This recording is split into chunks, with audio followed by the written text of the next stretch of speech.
তো আজকে তোমাদের শিডিউল করা ছিল, যেখানে দেখবে মার্কেটিং ম্যানেজমেন্ট, যেটা 24-23-01 কোর্সের 2 নম্বর চ্যাপ্টারে 1 নম্বর লেকচার এটা দেওয়া ছিল তোমাদের। আজকে আলোচনার বিষয় যে আমরা স্ক্রিন শেয়ারে চলে যাচ্ছি। দেখো আলোচ্য বিষয় যেটা আমরা দেখব, বাজারজাতকরণ ব্যবস্থাপনা।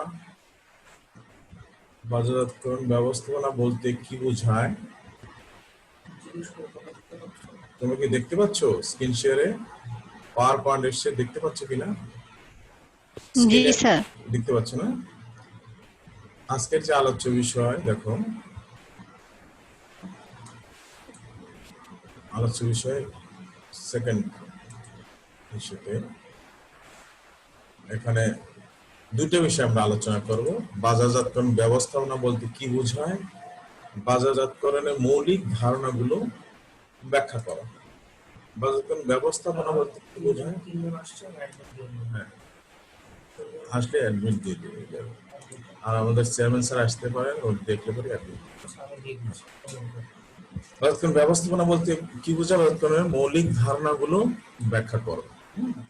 তো আমরা কিন্তু, তোমরা যেহেতু 4th ইয়ারে পড়ো, বাজারজাতকরণ বলতে কি বোঝায় এটা কিন্তু সহজ কথায় আমরা জানি যে পণ্যদ্রব্য উৎপাদন এবং বন্টন সংক্রান্ত যতগুলো কাজগুলো আছে, কোনো ক্রেতার হাতে, চূড়ান্ত ভোক্তার হাতে পৌঁছিয়ে দেওয়া মধ্যে যতগুলো কাজ আছে তাকে বাজারজাতকরণ বলে। আর এখানে বলছে বাজারজাতকরণ ব্যবস্থাপনা। তাহলে দুইটা বিষয় আছে, একটা হলো বাজারজাতকরণ আর একটা হলো ব্যবস্থাপনা। বাজারজাতকরণ যদি বলি, বাজারজাতকরণ যদি বলি যে পণ্যদ্রব্য উৎপাদন, ক্রয় বিক্রয় এবং বন্টন সংক্রান্ত কাজকে বাজারজাতকরণ বলে, তাহলে ব্যবস্থাপনা কাকে বলে? ব্যবস্থাপনা হচ্ছে যে প্রক্রিয়ায় পরিকল্পনা প্রণয়ন, সংগঠন, নির্দেশনা, প্রেষণা দান, সমন্বয় সাধন এবং নিয়ন্ত্রণের মাধ্যমে পূর্ব নির্ধারিত লক্ষ্য অর্জনের যে উদ্দেশ্য, পূর্ব নির্ধারিত লক্ষ্য এবং উদ্দেশ্য অর্জনের করার যে পন্থা তাকেই ব্যবস্থাপনা বলে। তাহলে আমরা প্রথম দেখলাম যে ব্যবস্থাপনা হচ্ছে যে প্রক্রিয়ায় পরিকল্পনা প্রণয়ন, সংগঠন, নির্দেশনা, প্রেষণা, সমন্বয় সাধন এবং নিয়ন্ত্রণের মাধ্যমে পূর্ব নির্ধারিত লক্ষ্য অর্জন করা সম্ভবপর হয় তাকে ব্যবস্থাপনা বলে। তাহলে আমরা যদি মোদ্দা কথা বলতে পারি, ব্যবস্থাপনার যাবতীয় কার্যাবলী ও নীতিমালা প্রয়োগের মাধ্যমে বাজারজাতকরণ কার্যাবলী সম্পাদন করা হলে তাকে বাজারজাতকরণ ব্যবস্থাপনা হিসেবে অভিহিত করা যায়। তাহলে আমরা কি পেলাম লাস্টে, যে ব্যবস্থাপনা নিয়ম কানুন মেলে বাজারজাতকরণ কার্যক্রম যদি পরিচালিত হয় তখন তাকে বাজারজাতকরণ ব্যবস্থাপনা বলে অভিহিত করা যায়। তোমরা কি প্রথমের অংশ বুঝতে পেরেছো বাজারজাতকরণ কি আর ব্যবস্থাপনাটা কি? তোমরা কিন্তু সবাই ব্যবস্থাপনা পড়েছো, প্রিন্সিপাল ম্যানেজমেন্ট পড়েছো না? যে একটা সুনির্দিষ্ট লক্ষ্য অর্জনের উদ্দেশ্যে যখন পরিকল্পনা প্রণয়ন করা হয় তখন তাকে আমরা ব্যবস্থাপনা বলছি। আর উৎপাদন থেকে পণ্য ক্রয় বিক্রয় এবং ভোক্তার হাতে পৌঁছিয়ে দেওয়ার পর্যন্ত যে কাজগুলো, সেগুলো বাজারজাতকরণের কাজ বলছি। তাহলে বাজারজাতকরণ আমরা বুঝেছি, ব্যবস্থাপনা আমরা বুঝেছি। এখানে একটা সংজ্ঞা দেওয়া আছে, যেমন ডেফিনেশন দেওয়া আছে, Philip Kotler and Kevin Lane কিলারের একটা ডেফিনেশন দেওয়া আছে। আমরা ডেফিনেশনটা লিখিয়ে দিয়েছি, তোমরা এটা লিখতে পারবে এবং ব্যাকআপ ক্লাসেও কিন্তু এটা দেওয়া থাকবে। বুঝতে পেরেছো?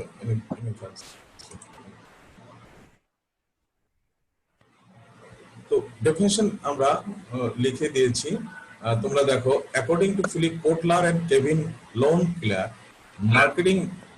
Hello sir. আসসালামু আলাইকুম। Hello sir. অনেক ভালো স্যার। ওয়ালাইকুম, অনেক ভালো। এখন তো আজকে অনেক জয়েন করছে, 1 2 3 4 5 6 7 8 9 10 11 12 13 14 15 16 জন। Much better, thank you very much sir. আমার প্রত্যেক মেয়েরা 22 24 জন পর্যন্ত থাকে স্যার। আরো বেশি হবে নিশ্চয়। আমি যেটা বলছিলাম, আপনারা তো শুনেছেন আমার ইনস্ট্রাকশনটা কিভাবে আমি স্যার, বলছিলাম, জি অনুরোধ স্যার, করেছিলাম কিছু জি স্যার, বিষয়। জি স্যার, বলছিলাম মেয়েদের ফোন নাম্বার জোগাড় করা, আর তার জি অভিভাবকদের, এবং জুমে কল করলে টাকা পয়সা লাগবে না। এটা করলে ইমপ্রুভ করবে অটোমেটিক্যালি, ভালো থাকেন। তো আপনার এটা বেটার। জি স্যার, বা জি টোটাল টোটাল স্টুডেন্ট কত?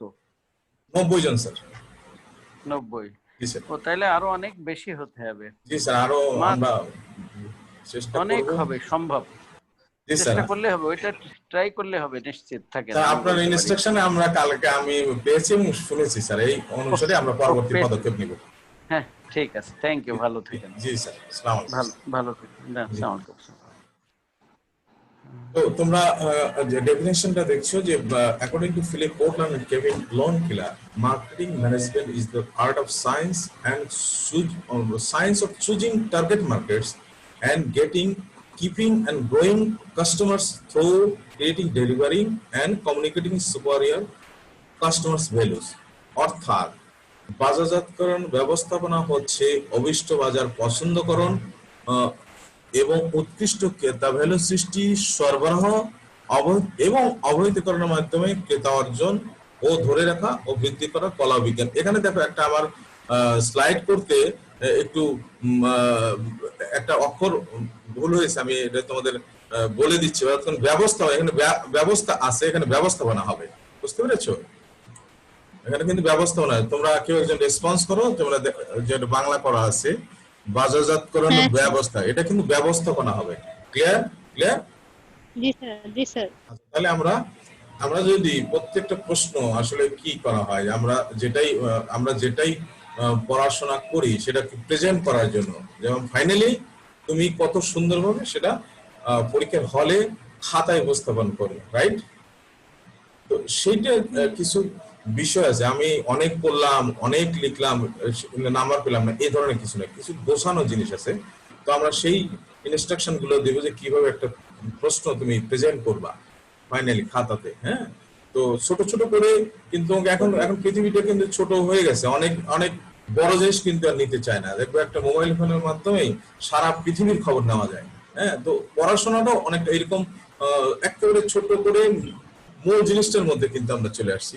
সেখানেই বলছি যে আমরা বাজারজাতকরণ জানলাম কি, ক্রয় বিক্রয় থেকে ভোক্তার হাতে পৌঁছে দেওয়ার বিষয়, আর ব্যবস্থাপনা হলো একটা প্রক্রিয়া, পদ্ধতি বা প্রক্রিয়া যার মাধ্যমে কিনা প্রতিষ্ঠানের সুনির্দিষ্ট লক্ষ্য অর্জন করা হয়। তাহলে বাজারজাতকরণ ব্যবস্থাপনা হচ্ছে যে যার মাধ্যমে বাজারজাতকরণের কাজগুলো সঠিক ব্যবস্থাপনা পদ্ধতি প্রয়োগের মাধ্যমে করা হলে তাকে বাজারজাতকরণ ব্যবস্থাপনা বলা হচ্ছে। আমি কি বুঝাতে পেরেছি? তুমি বুঝতে পেরেছো? হ্যাঁ, রেসপন্স করে কেউ একজন। জি স্যার, জি স্যার। বাজারজাতকরণের কাজগুলো যখন ব্যবস্থাপকীয় প্রক্রিয়ার মাধ্যমে সম্পাদন করা হয় তাকে বাজারজাতকরণ ব্যবস্থাপনা বলে, এক কথায়। ক্লিয়ার? জি স্যার। আচ্ছা, ঠিক আছে, কিন্তু তো কনক্লুশনে কিন্তু এটাই লিখবা, কনক্লুশনে কিন্তু এটাই তোমাদের লিখতে হবে। আমরা বড় বেশি করতে যাব না।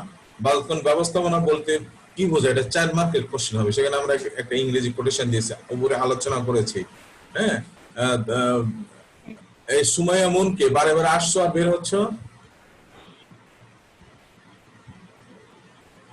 যাই হোক, আমরা ক্লাসে ফিরে যাচ্ছি। তাহলে আমাদের জিনিসগুলো হবে, বলতে কি বুঝাই, কিন্তু 4 নাম্বার কোশ্চেন হবে। আমি 4 নাম্বার কোশ্চেনটা সুন্দরভাবে উপস্থাপন করব, সেখানে একটা কোটেশন থাকবে, তার প্রেক্ষিতে কনক্লুশন থাকবে। ক্লিয়ার? তো আমরা নেক্সট টপিকে চলে যাব, মৌলিক ধারণাগুলো। আমরা কিন্তু প্রথম বর্ষে প্রিন্সিপাল অফ মার্কেটিং পড়েছিলাম কিনা, যে মার্কেটিং এর নীতিগত বিষয়, যেটা প্রিন্সিপাল নীতিগত বিষয়, আর এখানে কিন্তু বাজারজাতকরণ ব্যবস্থাপকীয় বিষয়, প্রায়োগিক বিষয় কিন্তু আলোচনা করব আমরা।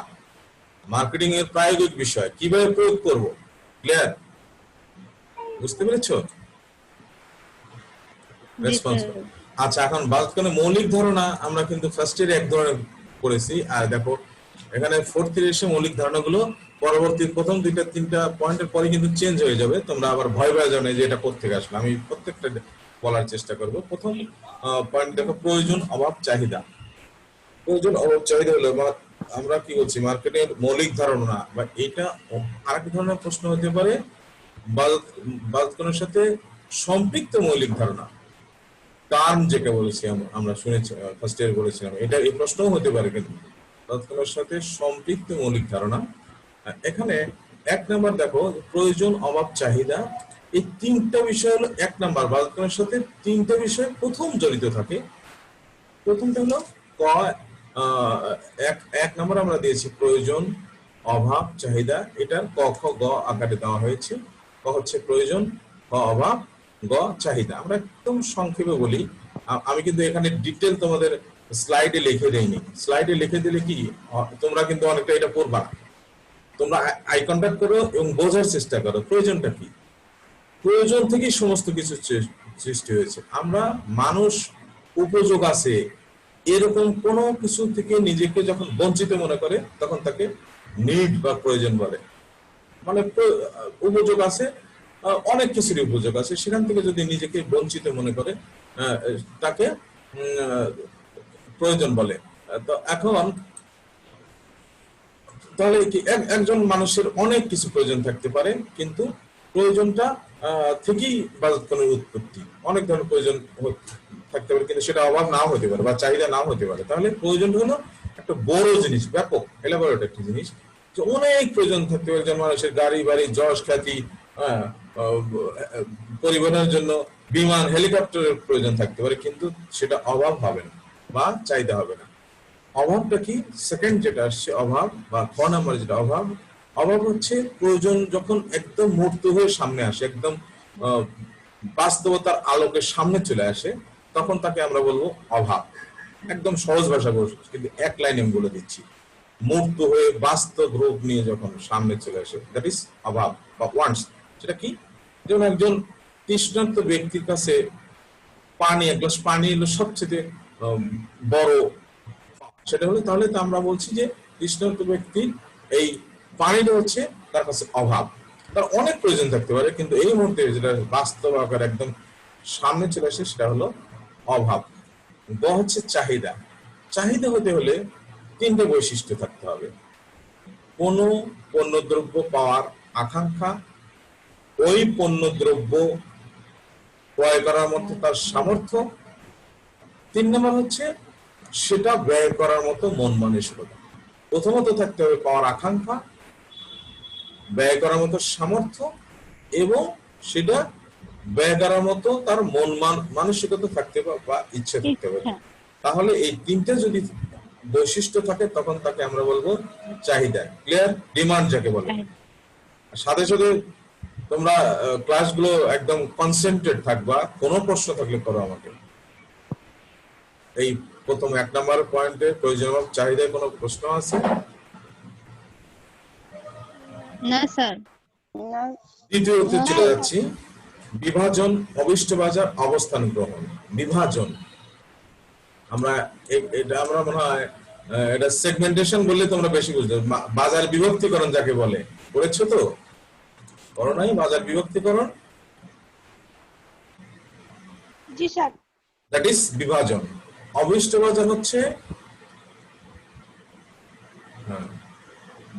আমাদের একাডেমিক প্রধান আবার ঢুকছেন বোধহয়। হ্যালো, আসসালামু আলাইকুম আপা। নাসরিন আক্তার আপা ঢুকেছেন? আচ্ছা ঠিক আছে, আমরা ক্লাস কন্টিনিউ করছি। যে আমি বিভাজন হচ্ছে বাজার বিভক্তিকরণ। মানে প্রত্যেকটা বাজার একটার সাথে আরেকটা কিন্তু রিলেটেড, আমরা আলোচনা করব। কলি কি বলতে পারবা বাজার কাকে বলে? আমি অনেকবার বলেছি ফার্স্ট ইয়ার থেকে, যে এটা তোমাদের ফোর্থ ইয়ারে ভাইবা পর্যন্ত যাবে। বাজার কাকে বলে? বাজার কি কোনো স্থানকে বোঝায় না ক্রেতাদেরকে বোঝায়? বলো। না স্যার, ভবিষ্যৎ ক্রেতা এবং বিক্রেতা, বর্তমান ক্রেতা এবং ভবিষ্যৎ ক্রেতা, বিক্রেতা না। একটা পণ্যের বর্তমান ক্রেতা আছে এবং তার সম্ভাব্য ক্রেতাও থাকবে, এই দুইয়ের সমষ্টি হচ্ছে বাজার। তাহলে বাজার বিভাজন দ্যাট মিন্স এই যে ক্রেতাগুলোকে ভাগ করা, তাদের আলাদা আলাদা বৈশিষ্ট্য এবং চরিত্র অনুযায়ী ভাগ করা। ক্লিয়ার? আর কোনো কথা নাই, এখানে বেশি কথা বলে গুলাই ফেলবা। বাজার বিভাজন গেল অভিষ্ট বাজার। তাহলে বাজার বিভাজন করার পরে অভিষ্ট বাজারের ইংরেজি টার্গেট করা। Target market. তাহলে ওই বাজারকে, ওই ক্রেতাকে টার্গেট করে বাজারজাতকরণ কার্যক্রম পরিচালনা করা। রাইট? ক্লিয়ার হয়েছে? প্রথম বাজার ভাগ করলাম চাহিদা অনুযায়ী, ক্রেতাদের চাহিদা অনুযায়ী। বাজার ভাগ করা মানে কি, ক্রেতা বাজার মানে ক্রেতা, তাই ক্রেতাদের চাহিদা পছন্দ অনুযায়ী বাজারকে ভাগ করলাম। খতে যে ওই বাজারকে যে কোনো একটা টার্গেট করলাম, কিসের জন্য? নিজের সামর্থ্য, নিজের কোম্পানির সামর্থ্য অনুযায়ী, এবং ওই বাজারে আকর্ষণীয়তা, মানে ওই বাজারে কতটা ভালো ব্যবসা করা যাবে, দ্যাট ইজ আকর্ষণীয়তা, সেটা খেয়াল করে আমি বাজারকে টার্গেট করলাম। এটা হলো খ নাম্বার পদক্ষেপ। গ নাম্বার পদক্ষেপ হলো অবস্থান গ্রহণ। অবস্থান গ্রহণটা কি? অবস্থান গ্রহণ হচ্ছে কোন কোম্পানির পণ্য সম্পর্কে ক্রেতাদের পারসেপশন বা ধারণা বা প্রত্যক্ষণ, মানে ওই পণ্যটা ভালো, ওই পণ্যটার গুণ ভালো, মান ভালো, এই যে এক ধরনের ধারণা বা পারসেপশন রাখা, দ্যাট ইজ অবস্থান গ্রহণ। ক্লিয়ার? অনেকগুলো পয়েন্ট আছে কিন্তু একটু বোঝার চেষ্টা করো, আমাকে শেষ করতে হবে। তাহলে বিভাজন, অভিষ্ট বাজার, অবস্থান গ্রহণ। কারো কোশ্চেন আছে? 2 নাম্বার আছে কোনো কোশ্চেন? তাহলে আমরা থার্ড পয়েন্টে চলে যাই। থার্ড পয়েন্ট হচ্ছে, থার্ড পয়েন্ট আসো, দেখো এখানে থার্ড পয়েন্ট,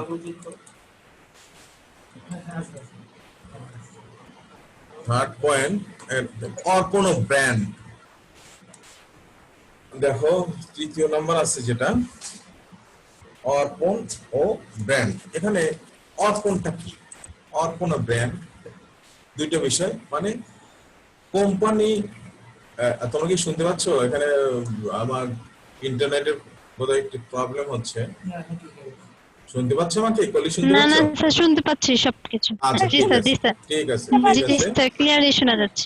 3 নম্বর হচ্ছে অর্পণ ও ব্র্যান্ড।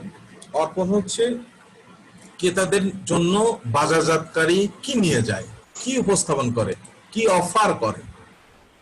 ক্লিয়ার? 3 ধরনের জিনিস অফার করে: পণ্য, সেবা, অভিজ্ঞতা। আমরা আগেই বলেছি 3 ধরনের, একদম ফিজিক্যাল একটা পণ্য, আর সেবা বলতে যেটা দেখা যায় না কিন্তু মানুষের প্রয়োজন মেটায়, অস্পর্শনীয়, তাকে সেবা বলে। আর অভিজ্ঞতা হচ্ছে বাস্তব কোনো বিষয় থেকে অর্জিত জ্ঞান। এই 3 ধরনের বিষয় কিন্তু একজন বাজারজাতকারী ক্রেতাদের জন্য অফার করে। তাহলে এই আমার অর্পণ শেষ। অর্পণ গেল। আসলো ব্র্যান্ড। ব্র্যান্ডটা কি? ব্র্যান্ড বলতে পারো, কলি বলতে পারো ব্র্যান্ডটা কি? করা উচিত কিন্তু। স্যার, নির্দিষ্ট কোনো চিহ্ন যেটাকে অন্যান্য পণ্য থেকে আলাদা করার জন্য ভেরি গুড। করা হয়। কোন নাম, চিহ্ন, প্রতীক যেটা অন্য কোম্পানির চিহ্ন, পণ্য থেকে প্রতীক, আলাদা করার জন্য ব্যবহার করা হয়, দ্যাট ইজ ব্র্যান্ড। আর ট্রেডমার্ক কি? ব্র্যান্ড। ট্রেডমার্ক ট্রেডমার্ক এই স্যার সুনামকে বোঝায়। না না, ট্রেডমার্ক তোমরা এইটা এই না। ট্রেডমার্ক হচ্ছে কোন প্রতীক, চিহ্ন বা নাম যখন আইনের মাধ্যমে কোম্পানির অনুকূলে বরাদ্দ দেওয়া হয়, দ্যাট ইজ ট্রেডমার্ক। ক্লিয়ার? তাহলে দুইটা কিন্তু রিলেটেড, ব্র্যান্ড এবং ট্রেডমার্ক। তাহলে এই ক্ষেত্রে ব্র্যান্ড হলো যে প্রত্যেকটা কোম্পানি চায় যে তার নিজের একটা ব্র্যান্ড দাঁড়ায়, নাম দাঁড়ায়। যেমন আমরা ইউনিলিভার কোম্পানির ভালো ব্র্যান্ডের সাবান কোনটা বলো তো? ব্র্যান্ডের নাম কি? 1 নম্বর ব্র্যান্ড ইউনিলিভারের সাবান, গায়ে মাখা সাবানের। Very good. কে বলছো? লাক্স। Very good. এটা আমরা যদি মার্কেট, হ্যাঁ, নাম বলো, নাম বলো। নিম। ভেরি গুড মিম, মনে থাকবে। তার কারণ হলো ইউনিলিভার কোম্পানির গায়ে মাখা সাবান 1 নম্বর ব্র্যান্ড হচ্ছে লাক্স। হ্যাঁ, আর এটা কিন্তু এই ইউনিলিভার কিন্তু একটা লিডার কোম্পানি। আমরা বলবো যে নেতৃত্ব দিচ্ছে তারা গায়ে মাখা এই সাবানের ক্ষেত্রে, একটা নেতৃত্ব দানকারী কোম্পানি। আমরা লিডারশিপ অন্যান্য চ্যাপ্টারে আলোচনা করবো, কারা কারা লিডার থাকে, কাদেরকে চ্যালেঞ্জার বলে, কারো ফলোয়ার বলে বা নিচার বলে, সেটা অন্য বিষয়। তো আমরা 3 নম্বর পয়েন্ট কিন্তু শেষ করলাম, অর্পণ ও ব্র্যান্ড। এইবার আসো 4 নম্বরে ভ্যালু ও সন্তুষ্টি। ভ্যালু, ভ্যালু ও সন্তুষ্টিটা হলো এখানে, ভ্যালু বলতে ক্রেতা ভ্যালু, আর সন্তুষ্টি বলে ক্রেতা সন্তুষ্টি। এই দুটো বিষয় কিন্তু বাজারের সাথে সম্পৃক্ত, এবং খুবই গুরুত্বপূর্ণ। ভ্যালু সাধারণত আমরা বলি মূল্য, বিষয়টা কিন্তু এরকম নয়। মূল্যকে আমরা প্রাইস হিসেবে বলি, আর ভ্যালু একে যদি বলি বাংলা করলে মূল্যমান বোঝাবে। আর ভ্যালু পয়েন্টগুলো বুঝতে পারছো না? এখানে পয়েন্ট দেখা যাচ্ছে? স্ক্রিন শেয়ারিং এ দেখো তো আর কোনো প্রবলেম আছে? কিন্তু তোমরা এটা কিন্তু জুম করে দেখতে পারো। জুম করলেই দেখতে পারবা, এখানে পরে ব্যাকআপ ক্লাস দেবে। তুমি শুনতে পাচ্ছ কিনা সেটা খেয়াল করো। এখন দেখতে পাচ্ছ? জি স্যার। সমস্যা হলে বলবা, বাবা আমরা তো নতুন, এটা রীতিমতো রাত জায়গায় এটা পুরো তৈরি করছি 3-4 ঘন্টা।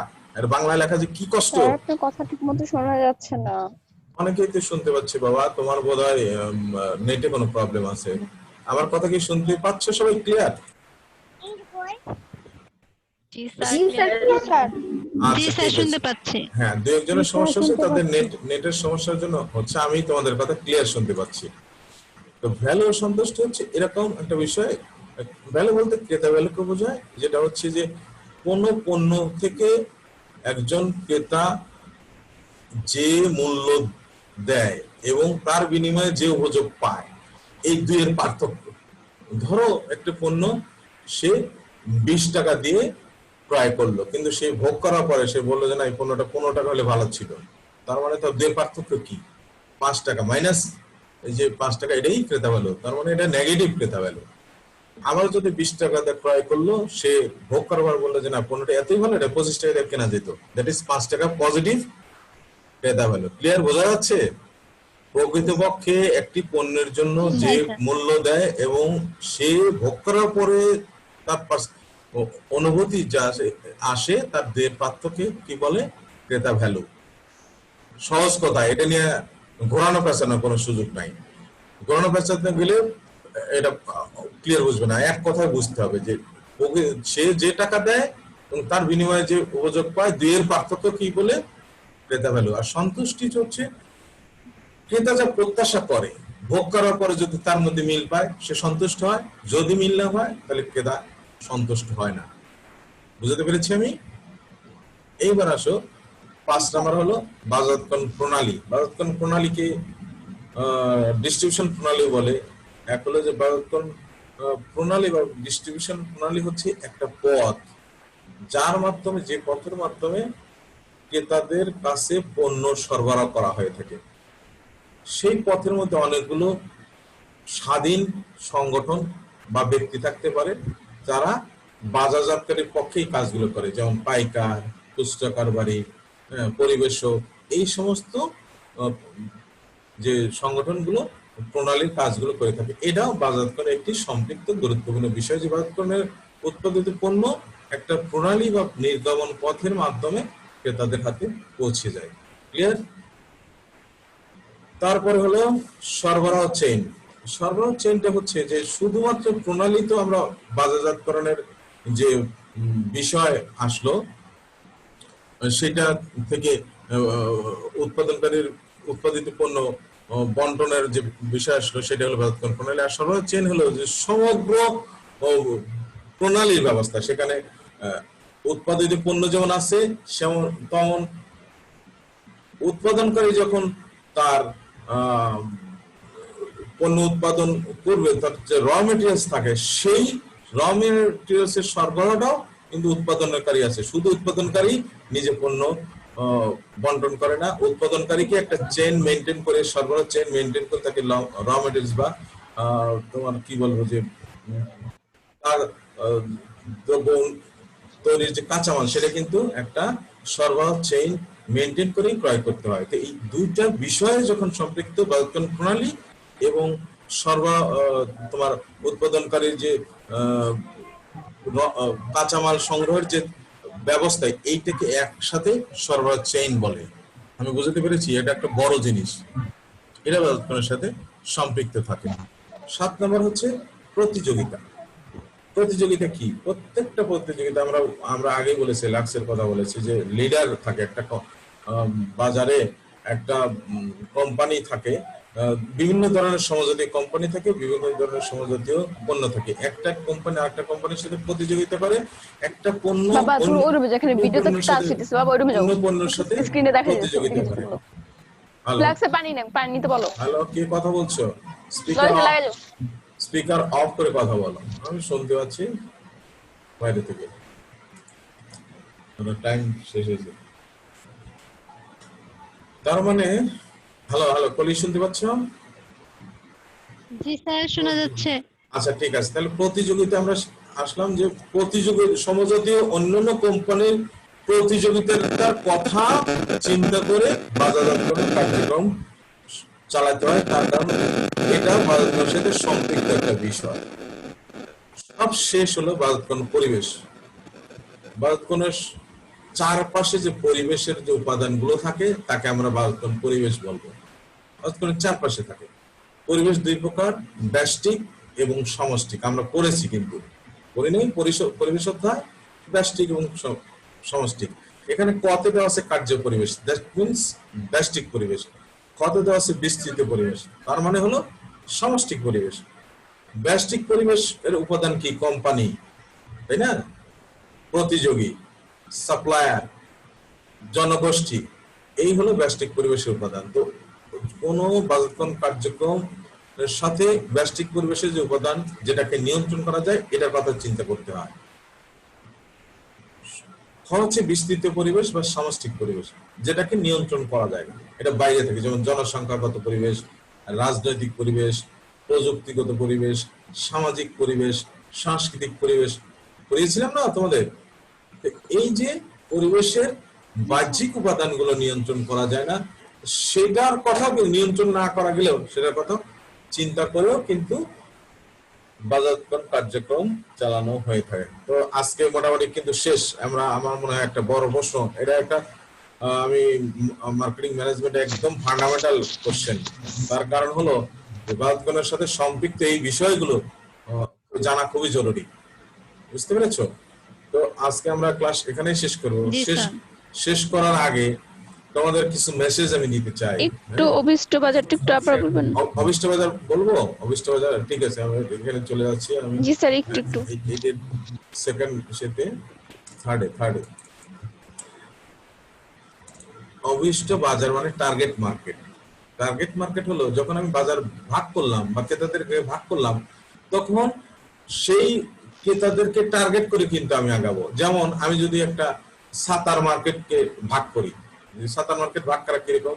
বৃদ্ধদের জন্য এক ধরনের ছাতা, যুবকদের জন্য এক ধরনের ছাতা, বাচ্চাদের জন্য এক ধরনের ছাতা যদি আমি ভাগ করি, আমি কোন অংশে ঢুকবো? আমি যদি বাচ্চাদের জন্য টার্গেট করি, বাচ্চাদের জন্য ছাতা উৎপাদন করব, তাহলে আমি ওই বাচ্চাদেরকে টার্গেট করব।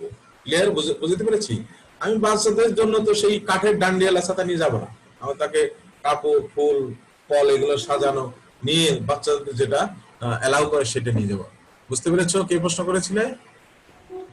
জি স্যার। ক্লিয়ার? অভিষ্ট বাজার বা টার্গেট বাজার, তুমি বাংলায় বোধহয় কঠিন হচ্ছে, এটা হলো টার্গেট মার্কেট, মানে টার্গেট করা, লক্ষ্য করা, অভিষ্ট বা লক্ষ্য বাজার।